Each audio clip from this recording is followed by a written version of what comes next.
sa ating regional news. Pinsala po ng Bagyong Uwan sa sektor po ng pangisdaan sa Rehiyon 1 pumalo sa halos 1 bilyong piso. At higit 9,000 mangingisda apektado. Para sa detalye ng balitang yan, kasama natin Idol Aaron Navelgas. 104.7 IFM. Report!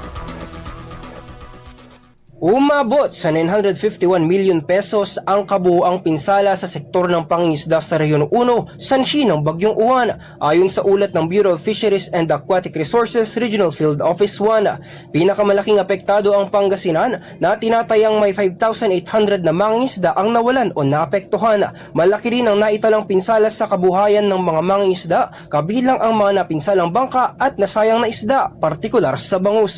Sa buong rehiyon umabot sa 9,020 ang mangingisdang naapektuhan dulot ng malawakang pagkawala sa produksyon at kagamitan. Ayon sa BFAR, patuloy ang assessment at tulong para sa mga mangingisdang naapektuhan upang maibalik ang kanilang kabuhayan at maibsan ang pinsalang dulot ng bagyo. Kasama mo sa IFM News Dagupan, Idol Aaron Navelgas sa TAC IFM. IFM News. IFM News. IFM News.